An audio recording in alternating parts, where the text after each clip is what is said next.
For those of you watching us live, one day we will get that intro right. And today is not the day because it's not Nick Stoll here. My name is Joe Simon. It is a very MAFFSy week. It's a pleasure to be with you. Nick Stoll is off in Greece. We just saw him before. Sunny's on, shirt off, taking the piss. Forget about him. He'll be back next week. But who I do have with me is the man, Teo Pellizzeri. Teo, how you doing? I need the MAFFS community's help. Let me say good evening to Josh Parrish first so he doesn't get lost in the sauce. Good evening. Good evening. I need the MAFFS audience's help. Now, you might remember quite infamously about a year ago, a fella by the name of Olin Teckers was trying to zing Vince Rigari on Twitter with a reply, and he went to his Twitch audience. He's a journalist. Remember that? The Junior Matildas have just lost 3-1 to Thailand to go home with 0 points at the bottom of their group at the Under-17 Asian Cup. And I need the MAFFS community's help to write an appropriately critical tweet that doesn't get me a phone call from a media manager or a reply from the wife of one of the coaches. Can you please, by the way, may not have been successful avoiding those two landmines previously when talking about junior national teams.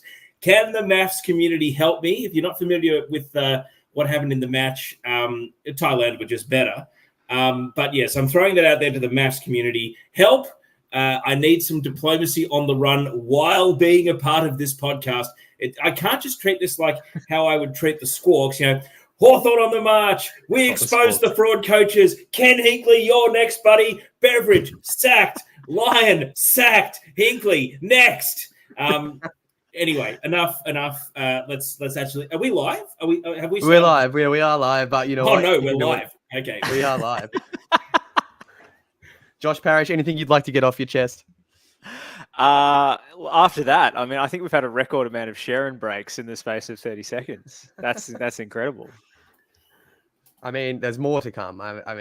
If this is the start of it, Nick Stoll's not here to not know what's going on. Teo's fired up over a big Hawks win. Teo, I want to ask you, Sicily's out usually means bad things for the Hawks, but Hawks in Tasmania means good things for the Hawks. An immovable force versus it's one of those. They still come out on top. Are they indestructible in Tasmania?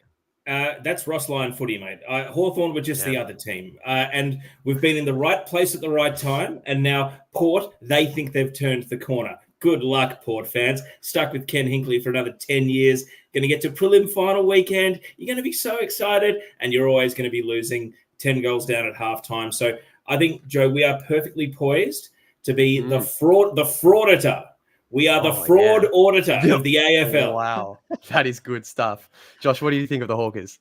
I think that this podcast is suffering from a lack of leadership because the last time that Joe and Teo were left to their own devices, we got this same nonsense. So I'm putting my foot down here. Sorry, we keep winning. So, the media agenda out to squash Sam Mitchell.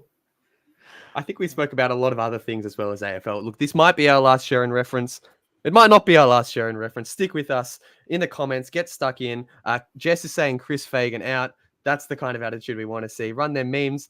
Soccer Twitter isn't the place to look for diplomacy, Teo. He's got a good point, What do you think? It's not the best place to look for a defense lawyer either. But what it is a good place to look for is Sydney 1-2 Central Coast Mariners. The first leg down. I wanted to call the podcast Between Two Legs. I got overruled. Boys, it was a big game on the weekend. A lot of controversy in this one, Josh. How did you think Sydney went in this one? Do you think they were a little bit lucky? The first goal, a little bit scrappy, and then the red cards kind of turned it and Central Coast hung on. But how did you see the performance? Everyone was talking about the Sydney high press and how is Central Coast going to cope with the high press. You just have Alu Kuol running in behind off the shoulder. That's what you do. I think they were fortunate in that the hand of fate struck and kind of overruled some of the poorer selection decisions made by their coach. Max Burgess left on the bench again, but we talk about hand of God in football. It's usually we're talking about Diego Maradona, but in this case, it was, one of the defensive midfielders in the unfortunate Jake Girdwood-Reich being struck down by injury and Ufuk Talay being forced to redress his mistake and bring Burgess into the fray. And then the goal, yes, a slice of fortune, but it's Burgess's run. It's Burgess's shot that deflects into the path of Joel King. So I think Graham Arnold will view that incident quite differently to me. I will look at it as Max Burgess creating an opening and playing a nice 1-2 and opening up the pitch with his dribbling.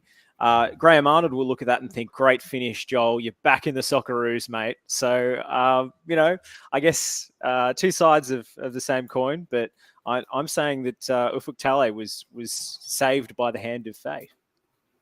It's the kind of press we've come to expect from RB Leipzig. And Sean is saying Max gets a start this week. What do you think, Teo? Is he in?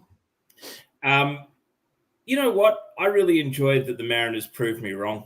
I don't know for sure if my face saying Sydney would win the grand final was pinned up on the wall. But after I wrote off the Phoenix last week, I got a very strange LinkedIn request. The graphic designer at the Wellington Phoenix sent me a LinkedIn request. And I was wondering, was he looking for a high-res photo of me to put on the Wellington Phoenix's wall? But back to the first leg. Look, it's a shame that once again we get bogged down in the reffing. I must admit, I was a little surprised to see Ben Abraham with the whistle, but then when I went and looked up the numbers, he has refereed the third most number of games in the A-League men's this season with 18 now. And I must admit, I'd only caught him twice on the way through, and it was within the space of a couple of weeks in January.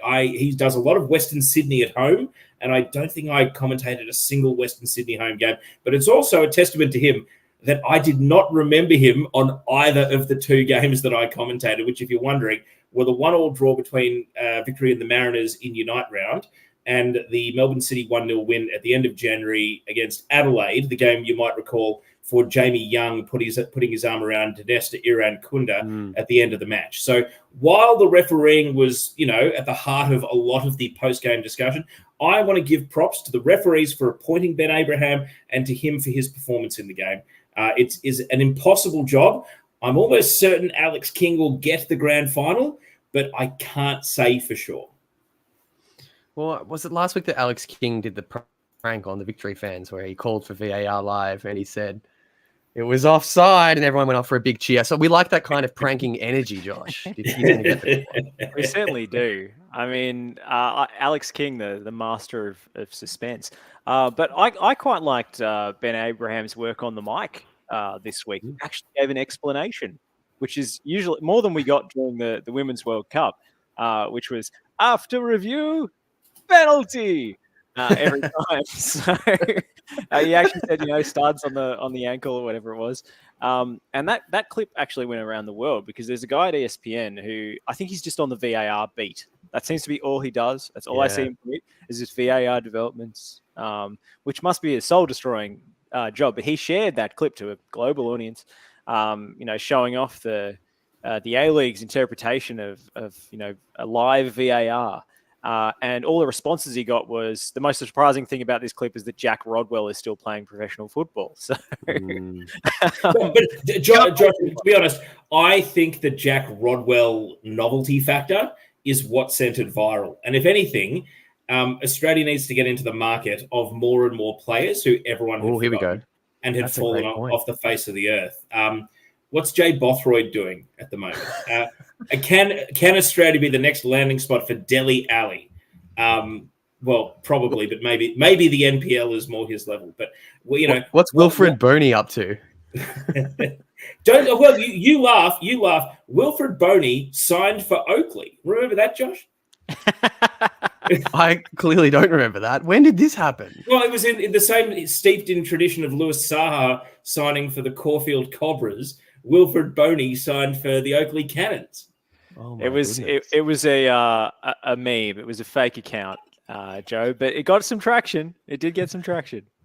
Hey, you hooked me. Hey, we've got a comment coming in. First time viewer, long time commenter. This is an incredible show by Nick Stoll. Firstly, jump on the pod, mate. It's never too late. Secondly, I want to know. I mean, Max Burgess, notorious for having some lattes with Nick Stoll. Now, he was fired up in this game. He was too hot to handle at some points. Do you think maybe he had a cappuccino with Nick Stoll a few throughout the week? He's double espresso, I think. Yeah, I think so. It was his best performance of the season. He's had quite a few off-the-bench appearances, but this has to be a standout performance, don't you think? Yeah, I think it'd be up there. I think he's probably a standout performance of the season was after one of the Sydney Derby wins where he was conducting the Cove with the megaphone. That was probably his best performance. But that had nothing to do with what he did on the field. On the pitch, not on the sidelines, I'd say that's, up there with his best showings. I tell you what, I was impressed by, once again, probably the star of the second half of the season for the Mariners, Mikael Docker. Tucked away a very cool penalty.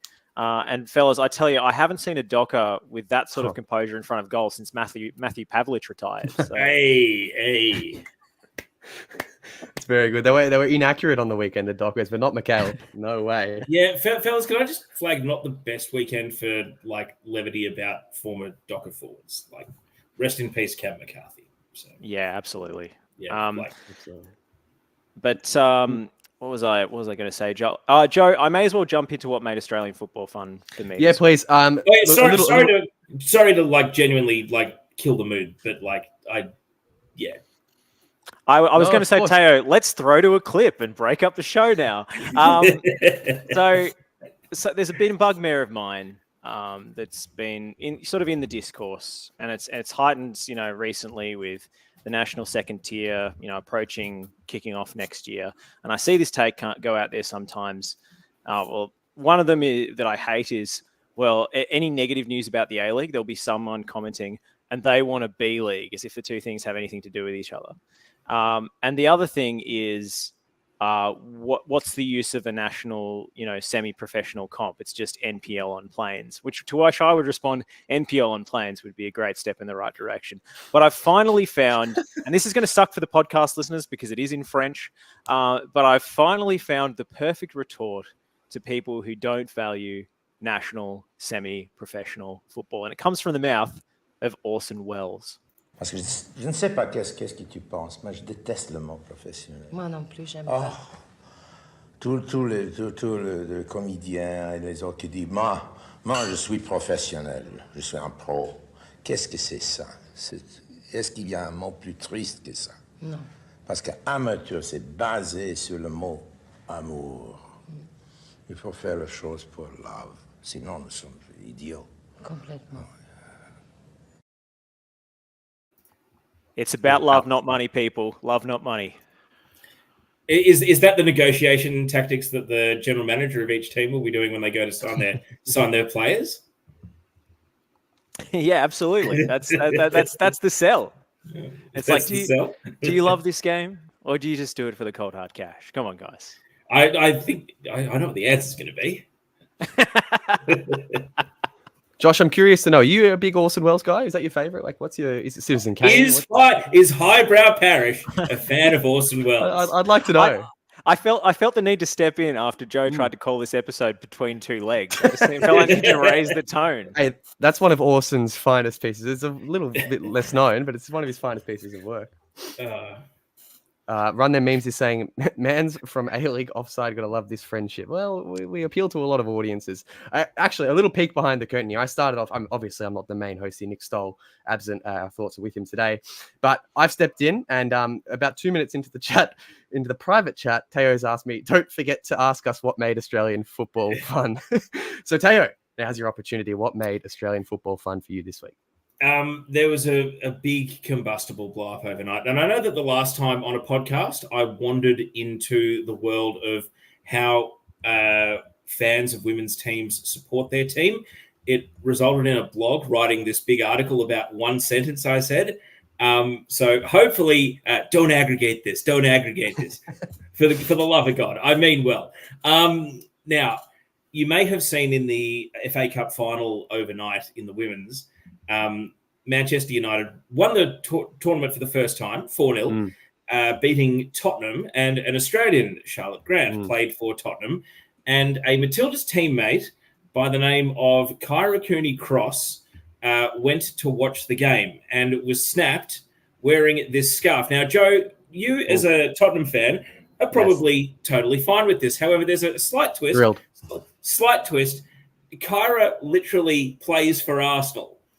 And this has set off, if I said this set off a hornet's nest, it would be an understatement. Now, I am unclear as to how many people who are reacting to an Arsenal player wearing a Tottenham scarf at an FA Cup final do this because it's performative, if they do this because they're genuinely psychotic, if they do this because they're permanently online and the algorithm has ruined their monkey brains and their dopamine receptors for the rest of their lives, or again, just to loop back, or if it's all performative and it's a game to see who can overreact more. Frankly, I don't care. I'm not a gatekeeper. Support however you want. If you want to be a monkey-brained, dopamine, receptive, ruined psychopath, go your hardest.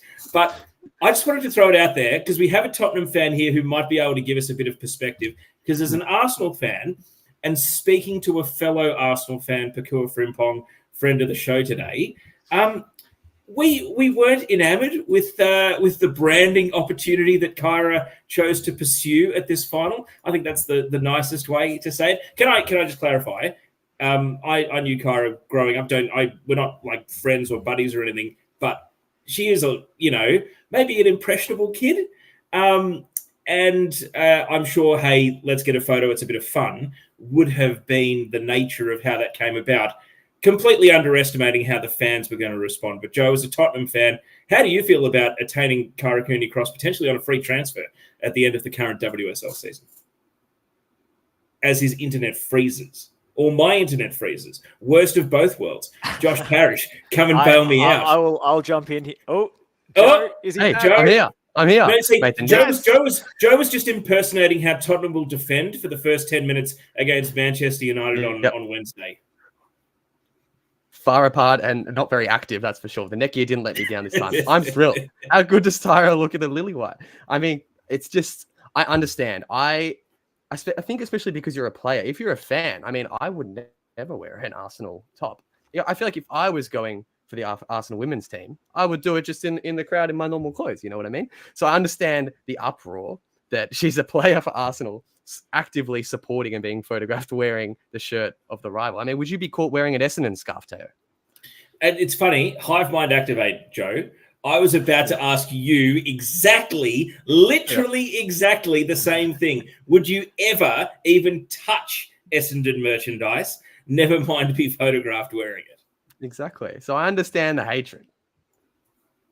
I think Josh, what do you think? A big misunderstanding, huge misunderstanding. She's looked at the men's fixtures. She's seen that Tottenham are in fact playing Manchester City on Wednesday morning, Teo, and she's seen the writing on the wall. Tottenham got to win to give Arsenal a chance to win the Premier League title. So all Arsenal fans should be Tottenham fans for this week and this week only.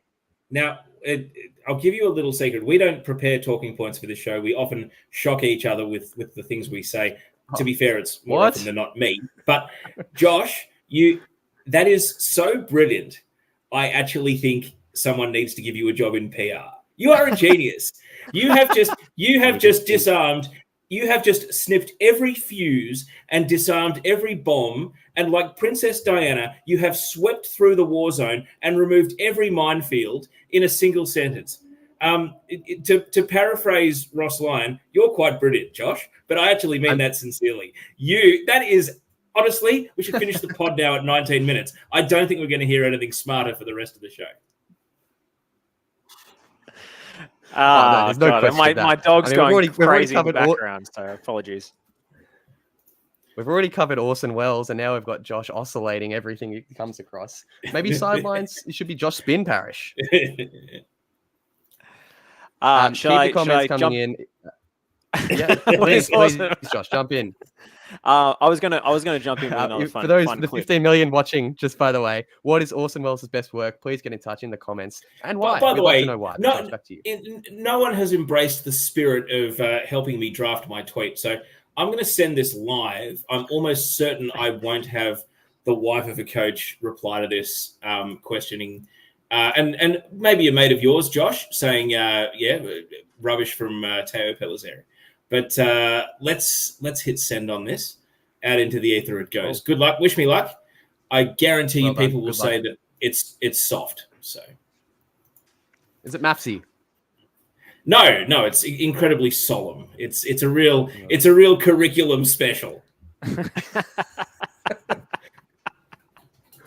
Unironically, like they will be talking about the actual national curriculum after this tournament because, like, what did the A-League do to embrace the World Cup legacy? But now sorry to do the friendly Geordie's patronising voice, but now we actually can ask about our under-17 women's team. What did they do to embrace the World Cup legacy? Anyway, I'm talking too much. Can you two actually have a podcast? I'm enjoying the monologue. But Joe, what made Australian football fun for you this week? I'm so glad you asked. Because I wasn't prepared. But there was so much to choose for. I feel like we were spoiled with the pretty mathsy weeks this week. I mean, we're going to get on to Massimo and Cam and Jackson getting promoted. We're going to get on to Tomoki Imai taking a night off the merch desk to bring his mum and dad to the Western United Awards night. But I don't care about any of that. Hopefully the graphics works here because my favorite this week was Josh Nisbet. You probably saw this post game. We're speaking to our very, very good friends at Paramount Plus. Speaking about... Now, let me see if it's here. He was speaking about the board game, Josh and Teo. He was speaking earlier today. While I find it, here it is. Here's Josh Nisbet speaking about the board game Mafia. It's like, have you guys played Mafia before? No. It's like where there's like a few bad guys and the rest are good guys, and you got to work out who it is. Now, that's great for a couple of reasons. Firstly, because I like, much as I've shown a peek behind the curtain tonight, I like a look behind what Josh is doing in his spare time, on the bus, with his mates, with his family. I don't care. It's just good to see. I mean, have you guys ever played Mafia before? I have no idea what it is. As an Italian, I'm pleading the fifth. But this has got me thinking, right? Yeah, go on, Josh. I think what they were actually playing, he was trying to provide a more relatable example to the hosts, because he was saying that what they do on away trips, I believe, is the Mariners boys, they play Wolves, which is a game where basically you have to deceive your it's sort of like Among Us, except in board game live form. And I know, stop talking about Among Us, but it's sort of like there's an imposter or there's a wolf, and then you have to work out who's eliminating people. So basically, the Mariners boys are bonding on away trips by, as Simon says, playing a game of deception, which is, I wonder whether that influences them in the pitch in any way. But Josh Nisbet was trying to get the host to understand what the hell he was going on about. He brought up another example, and then it fell on deaf ears. Never have I related more to a footballer in a post-match interview. Dare I ask, what does the chief vibes manager, Andy Bernal, what is his role in this game? His role is to write a book. To be fair, after what happened to Doha Airport and getting stuck in Kyrgyzstan, I think the next Andy Bernal book about the Mariners the last 2 years will actually be phenomenal.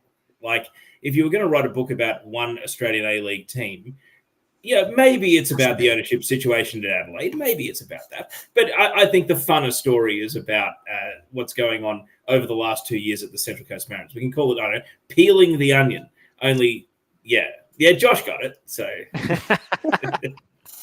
I quite enjoyed, to that effect, I enjoyed Vince Rugari's article and the accompanying sort of Indiana Jones style video of the Mariners, globe-trotting trek across Asia, which is great fun.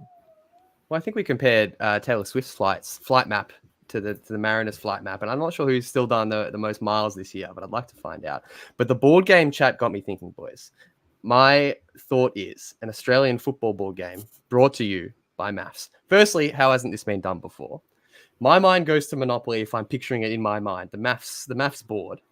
So here's what I've got in mind, right? The pieces that you play with, we've got plenty. We've got a cattle, we've got a bucket, we've got a sauce bottle, a weld, a violin, whatever you want. Sidelines Parish, you can have him. You can play as him.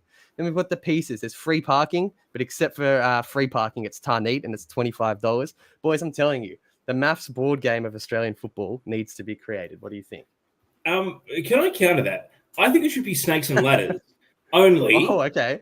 Only no snakes. Because quite genuinely, the challenge of MAFFS every week is what made Australian football fun this week, what will make it more fun next week. And you can turn up and you can complain about broadcast this, marketing that, violinist didn't play the song I wanted, yada, yada. But imagine snakes and ladders, but it's only ladders. And the challenge is like, well, this game should be easy.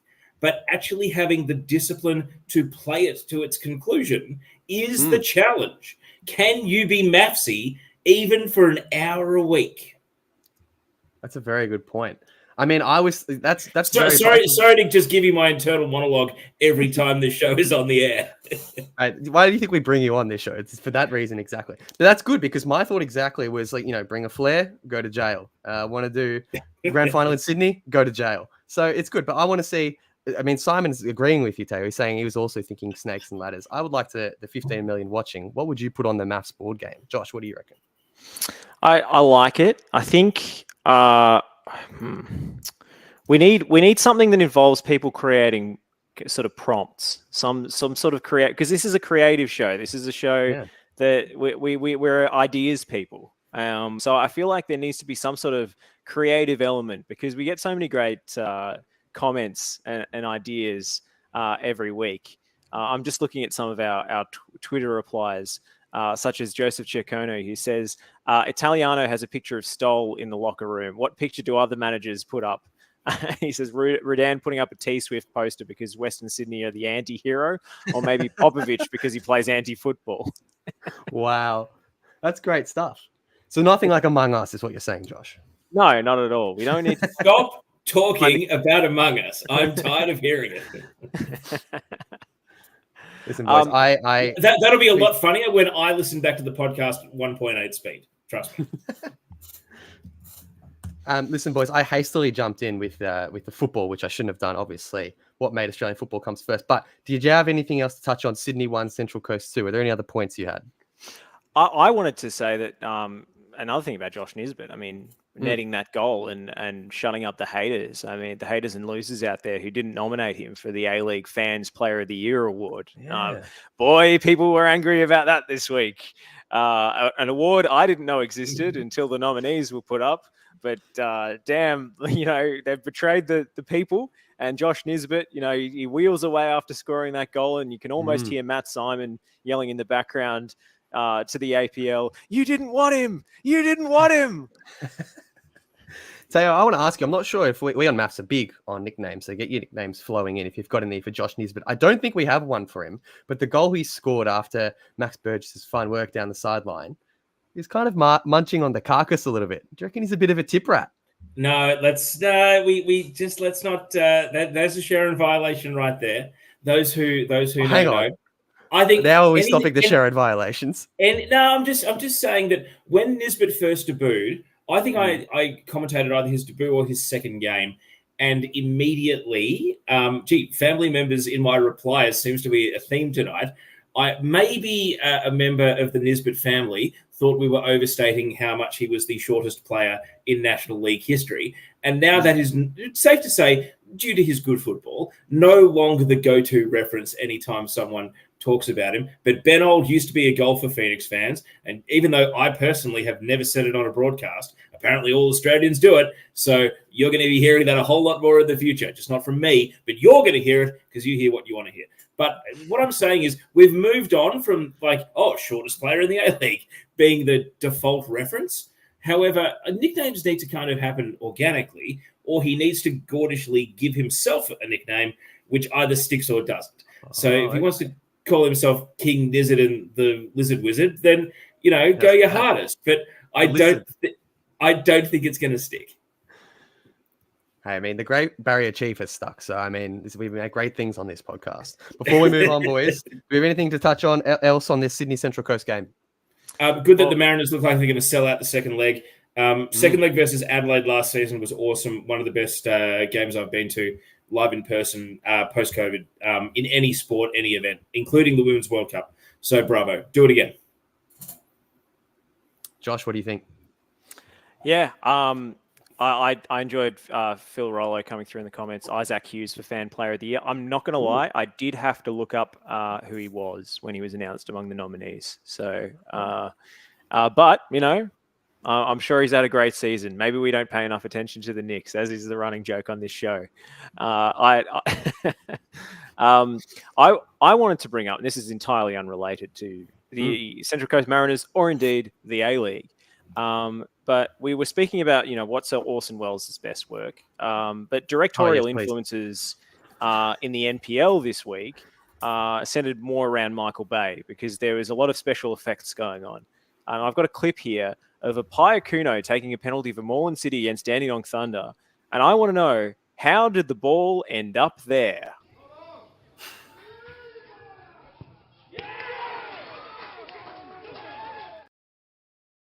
Just a really fun rebound. That's a glitch. That is a game. That is a game error. It's a glitch. Arpaio Kuno clearly had a second controller plugged in as he took the penalty and was pressing a combination of buttons, and then that caused the ball to go from one coordinate to another completely unexpectedly. He also managed to break the world record for speedrunning Ocarina of Time while he scored that penalty. Pure coincidence. But yeah, it did seem like a glitch in the Matrix, and equally a glitch in the Matrix that Moreland City actually won a game because they were pointless this season. I mean, that literally. They've lost every game, the first 12 games straight, and then they suddenly won 4-0 with 4 goals in the first half. So, as you say, Teo, I think Pyakuno is running cheat codes. Could that be what saves Moreland City from relegation? Not, cheating per se, fraught with danger to say such a thing, but cheat codes. Could that be, the sort of will they run out a little bit like NBA Jam or NFL Blitz with giant-sized heads next week because they've put in a cheat code, but it's just one of the funny ones rather than one that helps you actually win the game? I swear on the old PES games, there used to be some really weird features in the back end of them. Like you can make the players like run around on the backs of emus or something. Like there were some really weird modifications you could make to the game. I want to see more of that. I want to see, I think we need more, variety in football. We've spoken about horses coming up for corners. What kind of, video game elements could we incorporate into live football, via AI, via just changing the game itself, to keep the TikTok generation interested. Now, I wanted to follow off your point, Josh, because over the weekend I spent time editing and putting together the mini matches and highlights of a couple of La Liga games. The first one was Athletic Bilbao, who are or Athletic Club for the pedants. They are always awesome when they play at home. And then the other one was Real Betis. And Phil Jensen, the match commentator, said something which was just kind of a throwaway line, but ended up being unexpectedly profound, a little bit like your PR work for the Arsenal earlier. Josh, once again, thank you. Phil Jensen, during the pre-match, as Betis walk out onto the ground and everyone's got, tifos, scarves, noise, the club's anthem, he said, if atmosphere could be bottled and sold, Betis would be one of the wealthiest clubs in the world.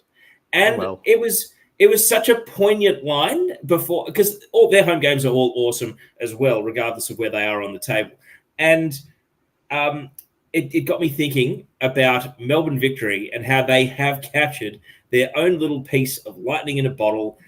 Your mate Joe Evangeline, and just hang on. Even though it hasn't really made the football more enjoyable or aesthetically better, at least it has coincided with this Melbourne Victory run of, results, not getting eliminated from finals. And I just want to, the crowd didn't look fantastic at Amy Park at the weekend, but everyone is still raving about that experience. And isn't it awesome that Melbourne Victory has actually captured something special? And I just hope that one of the questions we threw out there was about, what made Australian football fun. And I'm just trying to find the relevant reply. Someone was suggesting different instruments in the orchestra need to be rotated through next season in order to maintain the rage and not dilute what Evangeline Victoria has made special with the pre-game violin routines. But it's a neat little segue into talking about a game where not a great deal happened on the pitch. Absolutely. It's a great point you make, though, because it's so hard to get a pre-game entertainment, even a live band or somebody getting it at halftime. It's so hard to nail it and get it right. And what Victory have done has created something that I feel like even if it's not too far to say, even if you're 50-50 about going to the game, if she's playing, you're like, oh, you know what? Why not? I'm going to go and check this out as well as the game. It's just those little percentages that we love. It's MAFFS stuff. Keep it up. And I think, what's next? What song is she going to do next weekend? Well, there is, unless Victory get a very specific set of results, that's their last home game of the season. Well, they're not going to take her around. Maybe she'll be on the jet. What do you think? Get her to Wellington. Get her to Wellington. I say so. Let's talk about the game. I was surprised we haven't had Stand By Me yet. I felt like that was the natural conclusion, no, I enjoyed it once again, and it's a good way to get people in the ground early as well, knowing that there's pre-game entertainment that's appointment viewing, because you often get this kind of bottleneck effect at Amy Park where it's hard to get people through, and security scanning and so forth for derbies and things obviously add to that, but it's nice to have something pre-game where people are like, oh, let's get our skates on a bit so we can settle in for it. Absolutely. And we see Simon Vin in the comments that says PES 6 lets you play with penguins and dinosaurs. That's the kind of stuff we want coming in on the comments. Also, Oscar in the comments about back to the MAFFS board game. And then when you're about to finish the game, the APL representative comes and flips your board. I like you thinking, a double-sided board. What's on the other side? Let us know in the comments. Maybe some horses for Nick Stoll. But let's get on to the game. Teo, you said not a lot happened. Victory kind of looked in control, but they just kept shooting right at Paulson from outside the box. They're going to need more in the second leg. Josh, I'm sure you kept a keen eye on this game. What did you think of the game? Was there much to really pick out of it? I think the most interesting thing was when the lineup was named and we saw Rolly Bonavazia starting an A-League finals game in the year of our Lord 2024. Was Popper so irritated by the online comments of, why did we sign Bonavazia? What was the point of the Bonavazia signing? Or did they have him specifically with the Wellington game in mind? Were they hoping for, the player comes back to bite his former club trend? I'm not sure. I don't think he did much to justify that start. He was okay. But I think Popper Ball probably will come to a grinding halt next week with Wellington much stronger at home than they are away. Was this merely preparation to try and get to the finish line 0-0 through 210 minutes, Josh? And Paul Izzo, there's a photo that Victory put up of Paul Izzo walking into Amy Park pre-game, genuinely looking like he'd been dragged back for 2 more weeks of work. Like, here we go again. But is the secret just to set up in a way, don't concede. If you score, praise be, but at least get it to penalties and let the ultimate narrative of the season, the Paulson statue versus Paul Izzo, maybe Tony Popovich's idea of MAFFS is to have a, once-in-a-generation battle like this be the iconic moment of the final series. Well, Teo, if Paul Izzo isn't keen on coming back for the last couple of weeks of the season, if he's on the beach already, they can always take inspiration from Dinamo Bucharesti player Edgar Ley. Nick Stoll has helpfully linked us this in the comments.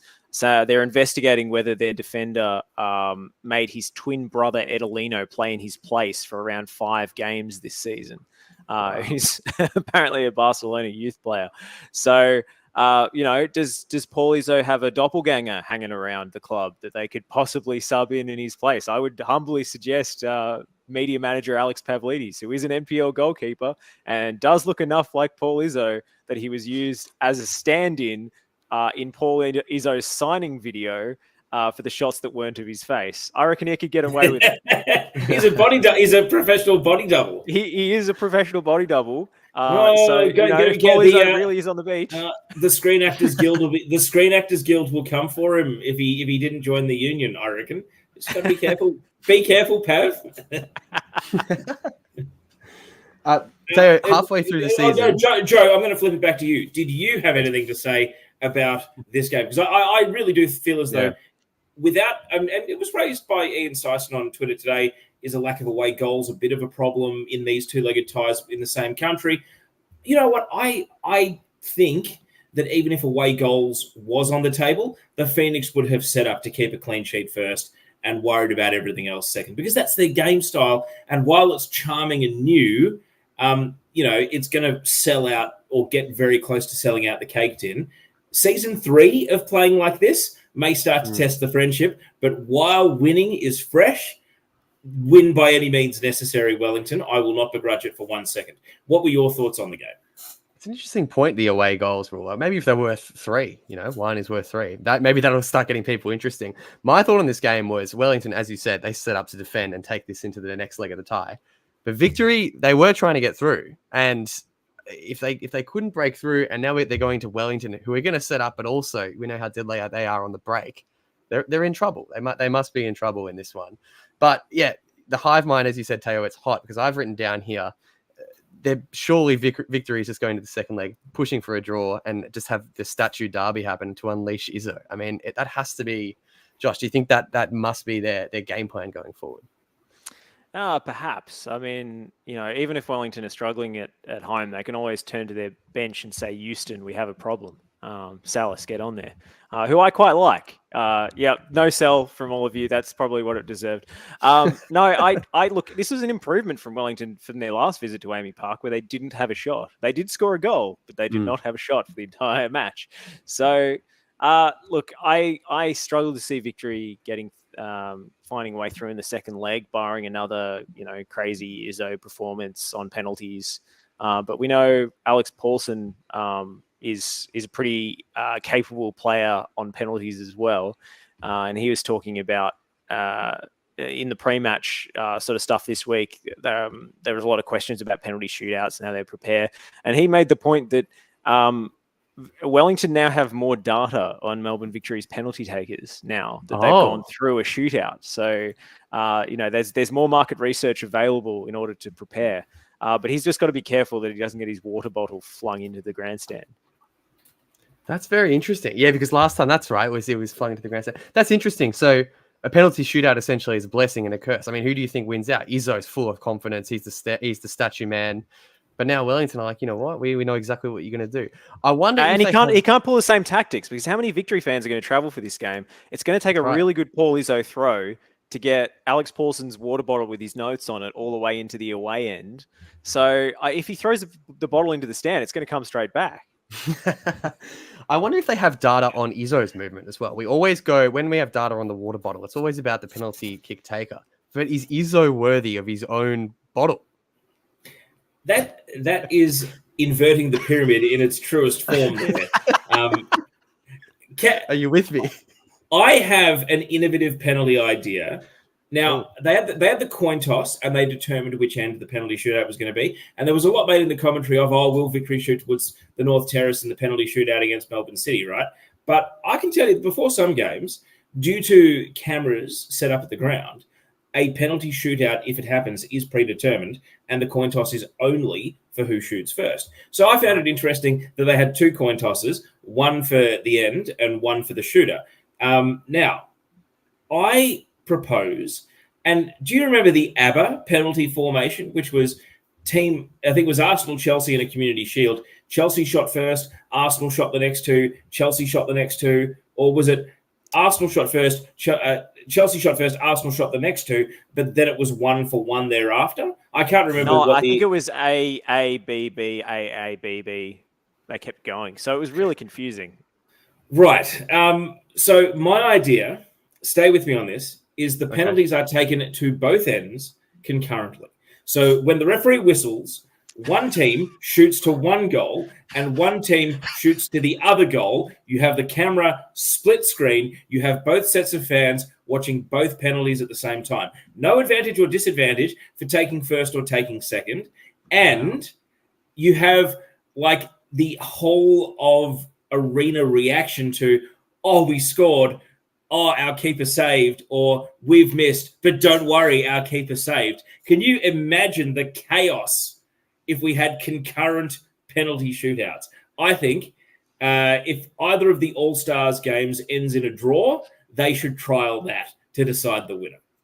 Teo, I don't want to say, I don't say this often, but that is absolutely genius. You thought Josh Parrish's work earlier was brilliant. Move over, Josh. That is the best piece of information. What an idea. What an idea that is. Even better, they don't have to be at either sides. Imagine if the goals were close enough so the penalty spot, right, was right next to each other. So both players shooting different directions, but they hit the ball a meter apart from each other. So have I gone too far? They cross paths and run past paths. each other to That's their right. respective penalties. Absolutely. I've gone You know too what? far, haven't I? No.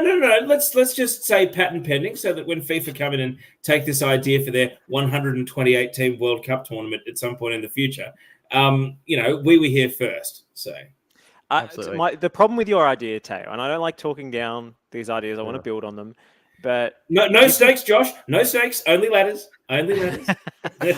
Exactly. But there is one issue, and it could create some interesting dynamics in itself, in that players have different length penalty run-ups. We saw, I think it was a North Sunshine player in Victoria a couple of weeks ago, just trotted up and sort of ran very slowly, knees up on the spot to the point, it was kind of like, was it Simone Pepe for Italy at the Euros? Yeah, he did the Josh Kennedy. Zaza? Yeah, a little tiptoe movement, except this was even slower, to the point where you can hear fans on the VO footage actually start abusing the guy, saying, "Hurry up!" in the background.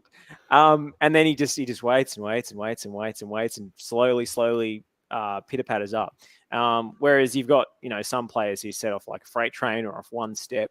Will we get to a situation where, with these simultaneous penalties at each end, players want to know the outcome of the other penalty? Do we have to outlaw a glance over the shoulder? Are we going to have players with long, slow run-ups have an unfair advantage? I think processing that much is a major disadvantage.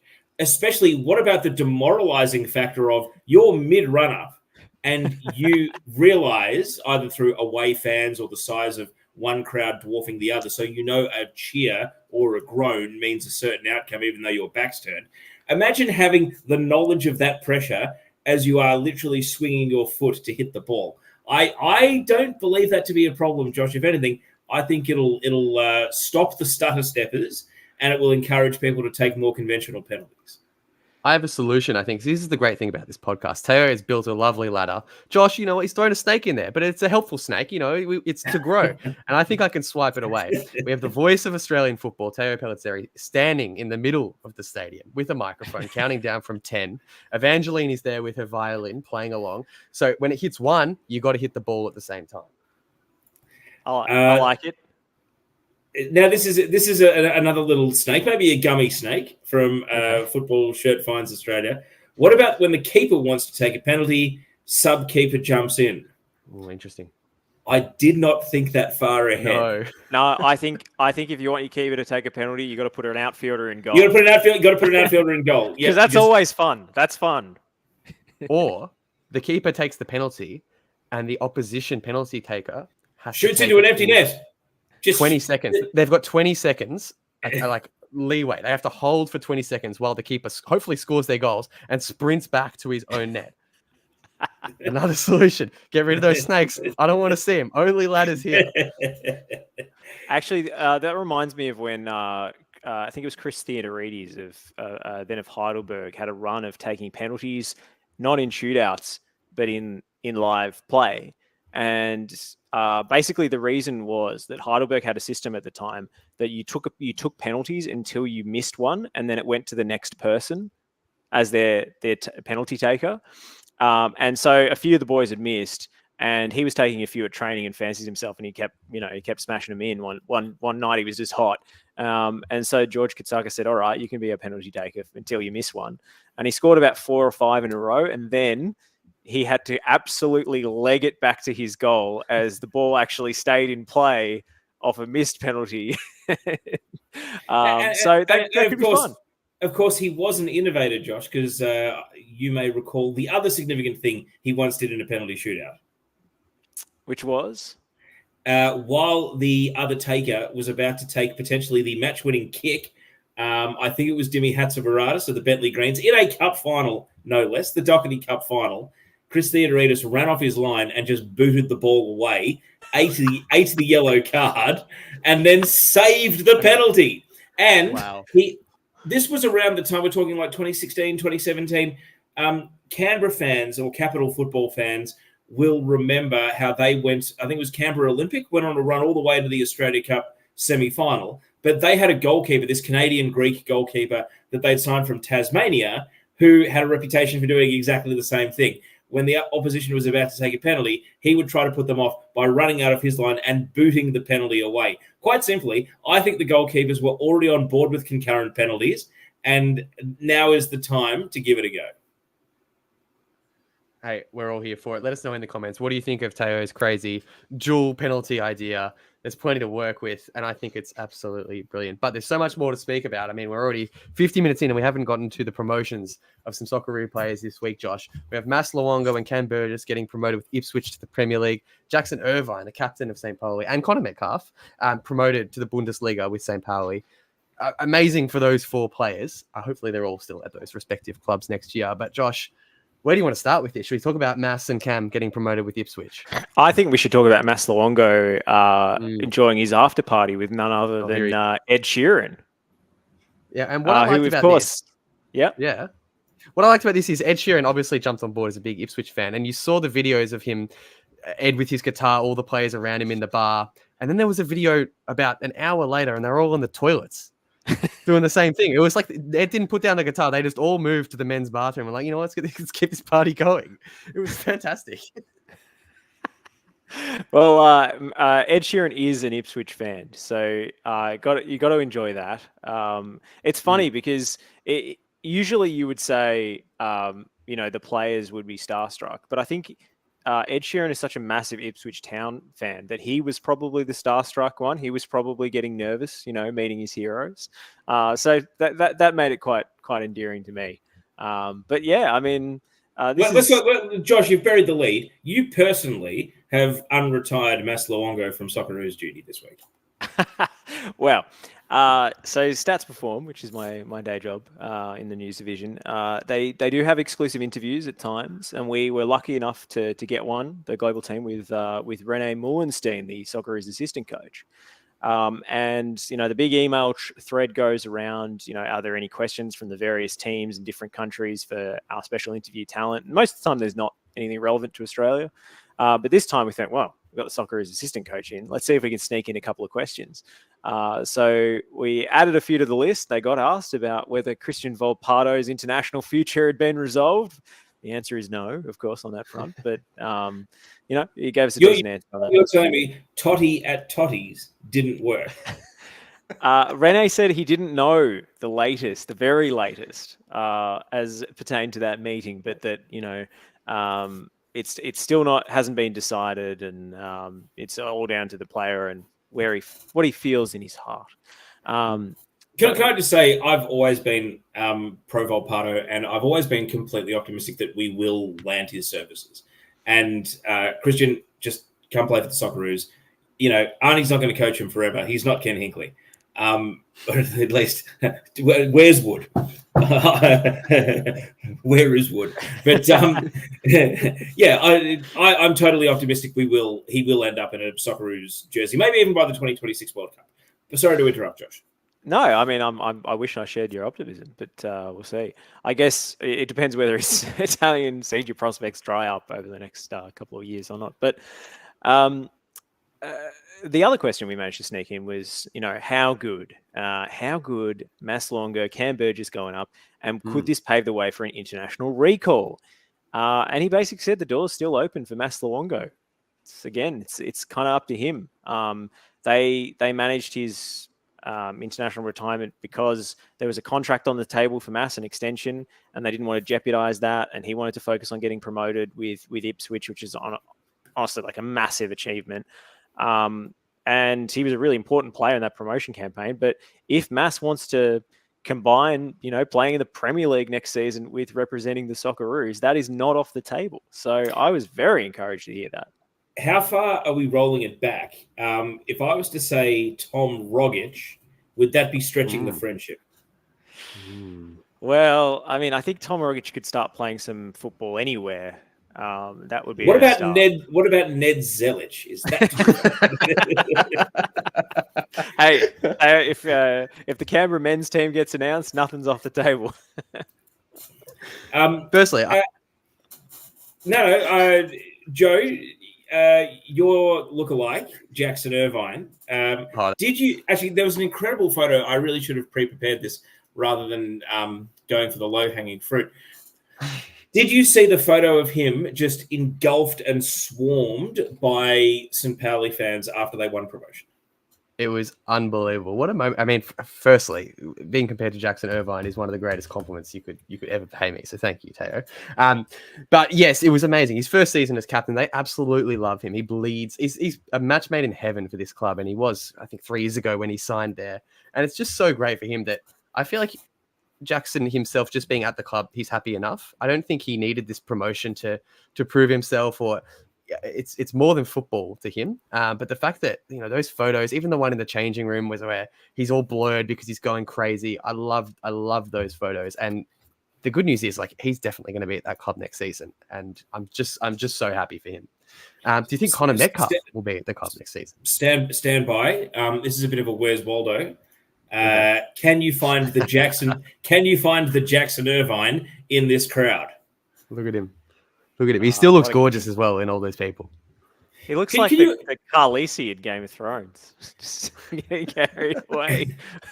What a reference that is, Josh.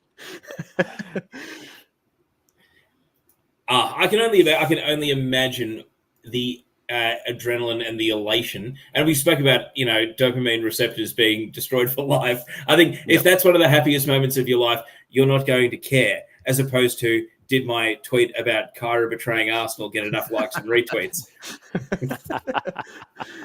Hey, Jess in the comments said, how good was the Jacko and Metcalf doing Shuey's big Aussie DNA vibes there? That's what we love. MAFFS vibes right there.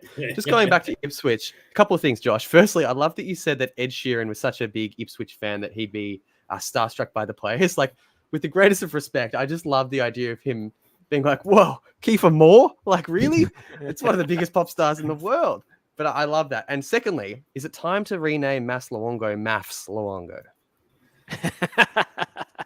If he plays for the Socceroos again, he is officially MAFFS Luongo, I think. Absolutely, MAFFS Luongo. I also was in. But there was a lot of heartwarming moments coming out of these promotions. But a teammate of Jacko and Metcalf over at St. Pauli, I believe it's Dapo Afolian. As recently as 2018, he was playing for Solihull Moors in the National League. So, yeah, Josh, they actually lost. They lost a promotion final to Bromley this season. I think it was to get into the Football League. I'm almost certain that's the game they lost. Solihull Moors.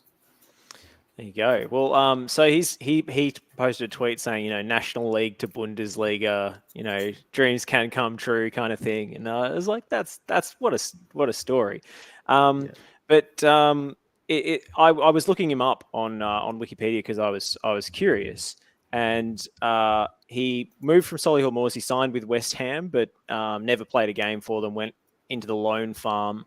Ended up at Bolton Wanderers.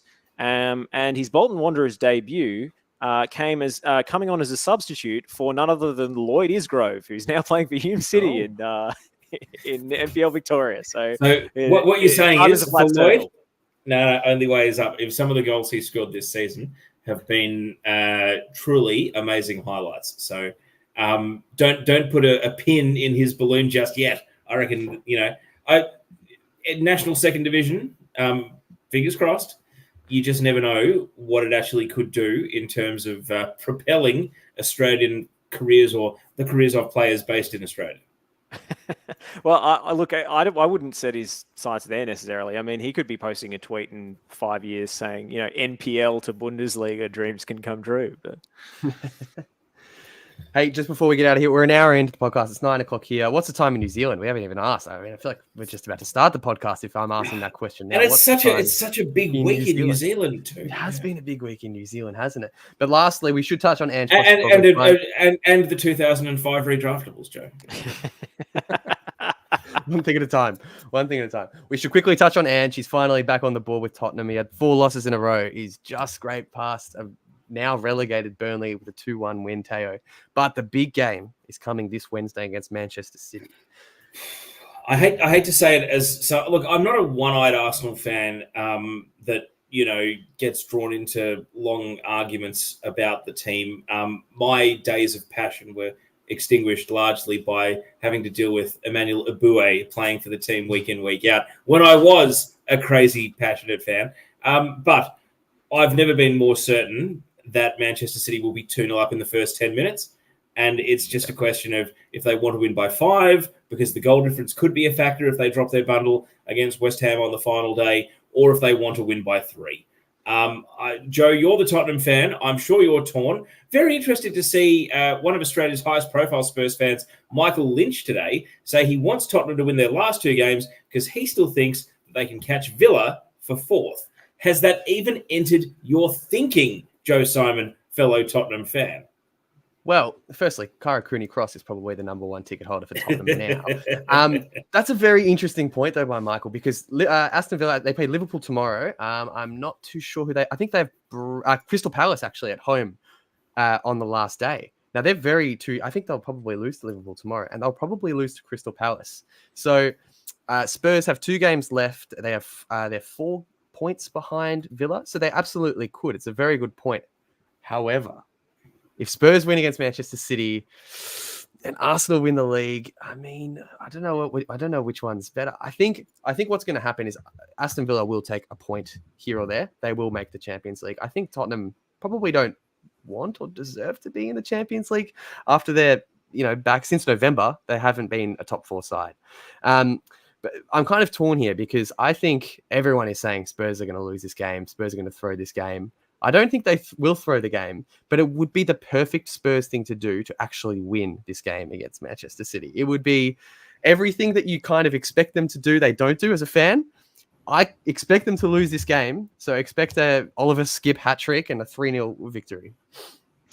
I think Andrew's going to pick the Rezzies, pick the youth team. Man City will win 3-0, and then Andrew will get chaired off by the Tottenham fans like Jackson Irvine was.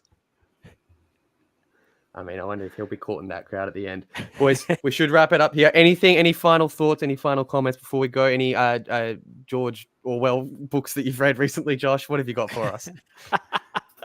Well, I mean, almost this time next week. So the Tuesday night next week is the big one. And it's going to be Preston Lions versus South Melbourne for the first time in 11 years.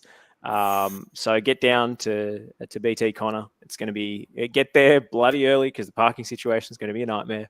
But that's going to be very, very exciting. So looking forward to that in a week's time. Nearest train station and walking distance, Josh, is not really walking distance for the train station, Dave. You can get a bus. It's not great, but yeah. Well, I wonder if I have to run shuttles like Western United do from Tarneit Station. Tarneit Station to Reservoir. Yeah. We'll let you know how to get there. But the big question is, will the Brazilian barbecue be making another appearance? If you're wondering... It sure won't, but the fresh kebab rolls will. So absolutely. It's Rutherford train station, which I believe is on the Mernda line. And the distance to Preston Lions is 3 kilometres. So, that's all right. If you are running late, but you're also an Olympic 1,500-metre runner, then catch the train to Rutherford Station. Absolutely. Craig Mottram, I'm looking at you. Steve Monaghetti. No, Teo, anything before we leave? Do you have anything that you're looking forward to this week? The second leg of these A-League games. Yeah. Let's just go around the horn. Quick prediction to finish the show. What will our grand final be? I'm going to backflip from last week completely. I now think it will be Central Coast versus Wellington. I said it would either be the big boys or the 2 underdogs. I went with the big boys. I was fooled by the bright shining lights. I am now saying the grand final will be the 2 underdogs. It'll be Central Coast versus Wellington Phoenix. Josh, what do you reckon? I'm in lockstep. It's going to be a first grand final in Gosford, and I think Wellington Phoenix will be the opposition. Wow, I'm Wellington Phoenix versus Central Coast, as I have been. I've been on the Alex Paulson train all season. The statue deserves to lift the trophy. That's all I'm going to say. Wow. Thank you for joining us this week. Get your comments coming in. Tell us how you're going to get to Preston next week. We'd love to hear from you. I'm going to let Josh Parrish end the stream because that's his forte. And from us here, it is good night.